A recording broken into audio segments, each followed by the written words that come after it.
Question है आपका, यदि 8 फरवरी 2005 को मंगलवार था तो 8 फरवरी 2004 को कौन सा दिन था, ये आपको फाइंड आउट करना है। तो यहाँ पर आपको सन 2005 से सन 2004 पर जाना है, क्योंकि आपके 8 फरवरी और 8 फरवरी डेट तो आपकी यहाँ पर सेम है। तो हमें 2005 है उससे 2004 पर जाएंगे।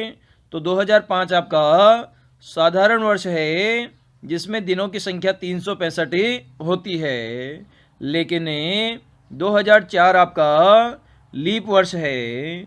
लीप वर्ष क्या होता है, जिसमें जो फरवरी है वो कितने दिन की होती है, 29 दिन की होती है। और ये हम कैसे फाइंड आउट करते हैं, तो 2004 में हमने 4 का भाग दिया, तो 4 पंजे 20, 0, 4 एकम 4, 4 का पूरा भाग चला गया। उस साल में फरवरी 29 दिन की होती है। तो यहाँ पर दिनों की संख्या कितनी है, 366 है। तो 2005 से हमें फरवरी के अंदर जाएंगे, 2004 तक हम जाएंगे।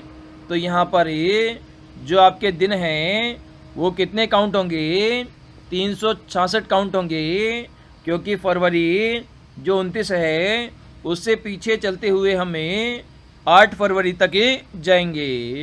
तो यहाँ पर 366 दिन हमें पीछे जाना पड़ेगा। और आप सभी जानते हैं जो आपका सप्ताह होता है उसमें 7 दिन होते हैं, और 7 दिन के बाद में वही वार आपका क्या होता है, रिपीट होता है। मतलब आपने सोमवार से स्टार्ट किया और रविवार पर गए, तो रविवार के बाद कौन सा वार आ जाएगा, वापस से सोमवार आ जाएगा। तो इस प्रकार से रिपीटेशन चलता है।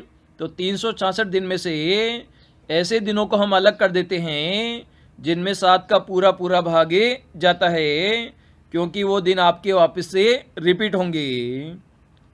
तो 7 का भाग दिया, तो 7 पंजे 35, बचा आपका 1, उतारा 6, तो 7 दूनी 14, बचा आपका 2। तो शेषफल यहाँ पर कितना बच गया आपका, शेषफल यहाँ पर आपका 2 बच गया। मतलब 2 दिन आपको पीछे जाना पड़ेगा, क्योंकि आप यहाँ पर उल्टा चल रहे हैं। 2005 से आप 2004 पर गए, तो 2 दिन हम पीछे जाएंगे। मंगलवार से 2 दिन हम पीछे जाएंगे। तो मंगलवार जो यहाँ पर हमने लिखा, तो मंगलवार से 1 दिन पहले सोमवार आएगा और दूसरे दिन आपका रविवार आएगा। तो आपका 8 फरवरी 2004 को रविवार हो जाएगा।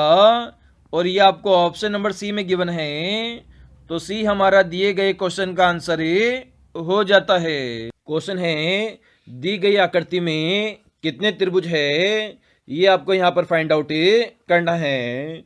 तो सबसे पहले इस त्रिभुज में आप 1 बाई 1 त्रिभुज काउंट कर सकते हो, लेकिन आपका ये लंबा प्रोसीजर होगा और इसमें क्या हो सकता है, काउंटिंग में आपकी मिस्टेक हो सकती है। तो इसके लिए एक तरीका बनाया गया है। जो आपका शीर्ष है, शीर्ष से खींची गई रेखाएं आधार को कितने भागों में डिवाइड करती है वो हम काउंट करेंगे। तो 1, 2, 3, 4, जो शीर्ष से खींची गई रेखाएं हैं वो आधार को 4 भागों में डिवाइड करती है। अब सबको आपस में जोड़ देंगे, तो 1 + 2 3 हो जाएगा, 3 और 3 6 हो जाएगा, और 6 और 4 10 हो जाएगा। तो नंबर ऑफ त्रिभुज कितने हो जाएंगे आपके, 10 हो जाएंगे। और इसे सोल्व करने में हमें केवल 2 सेकंड लगा। इसी प्रकार से आपको एक और यहाँ पर त्रिभुज गिवन है, इसमें आपसे नंबर ऑफ त्रिभुज अगर पूछे जाएं तो कैसे सोल्व करेंगे। तो आपका शीर्ष से खींची गई रेखाएं आधार को कितने भागों में डिवाइड करती है वो हम लिखेंगे। तो 1, 2, 3, 4, 5। अब सबको आपस में जोड़ देंगे, तो 1 और 2 3, 3 और 3 6, 6 और 4 10, 10 और 5 15। तो इसमें नंबर ऑफ त्रिभुज कितने हो जाएंगे, आपके 15 हो जाएंगे। आप यहाँ पर काउंटिंग करने बैठोगे तो आपकी मिस्टेक हो जाएगी। सिंपल सा आपको याद रखना है, शीर्ष से खींची गई रेखाएं आधार को कितने भागों में डिवाइड करती है, वो नंबर लिखेंगे और उसे जोड़ देंगे तो दिए गए क्वेश्चन का हमारा सी आंसर हो जाएगा। क्वेश्चन है आपको यहाँ पर फिगर गिवन है, जिनके यहाँ पर आपको अलग अलग मान गिवन है। इन मानों का उपयोग करते हुए आपको यहाँ पर एक इक्वेशन बना रखी है, उसका मान आपको फाइंड आउट करना है। तो इसे हम यहाँ पर सोल्व करते हैं। तो सबसे पहले यहाँ पर आपका वर्ग गिवन है, और वर्ग का जो मान है वो आपको कितना गिवन है, 8 गिवन है। तो सबसे पहले 8 लिखेंगे, गुणा करेंगे, उसके आगे त्रिभुज है, तो त्रिभुज का मान कितना है, 3 है। तो 3 हमने लिखा, ब्रैकेट बंद कर दिया, उसके आगे भाग है, और उसके आगे ये आकृति आपकी है। इस आकृति का मान आपके पास में 4 है, तो 4 हमने कर दिया। इसे हम आगे सोल्व करेंगे। तो सबसे पहले हम ब्रैकेट को सोल्व करेंगे, तो 8 ये कितना हो जाएगा, 24 हो जाएगा। और 24 में हमें 4 का भाग देंगे, तो 4 छंग 24 हो जाएगा। तो 6 बार आपका भाग जाएगा, और जो ये आपने भाग दिया है वो मान किसके बराबर है, वो आपके षटभुज के बराबर है। इस प्रकार की जो आकृति है षटभुज वाली, उसके बराबर है आपकी दी गई इक्वेशन का मान। और ऐसी आकृति आपको ऑप्शन नंबर ए में गिवन है। तो दिए गए क्वेश्चन का हमारा ए आंसर हो जाएगा। क्वेश्चन है आपका, रिक्त स्थान पर कौन सा पद आएगा, ये आपको फाइंड आउट करना है।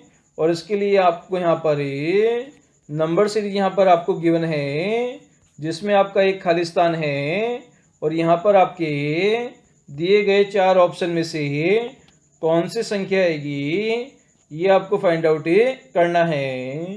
तो संख्याएं आपकी हो जाएगी 48, 55, 69, 90, 97, 111, और उसके आगे खाली स्थान है। तो सबसे पहले आपको 48 से 55 पर जाना है, तो यहाँ पर आपको 7 जोड़ना पड़ेगा। 55 से आपको 69 पर जाना है, तो 55 में अगर हमें 14 जोड़ दें तो हमें 69 पर पहुँच जाएंगे। सिमिलरली 69 से हमें 90 पर जाना है, तो 69 में हमें कितना जोड़ेंगे, 21 जोड़ेंगे।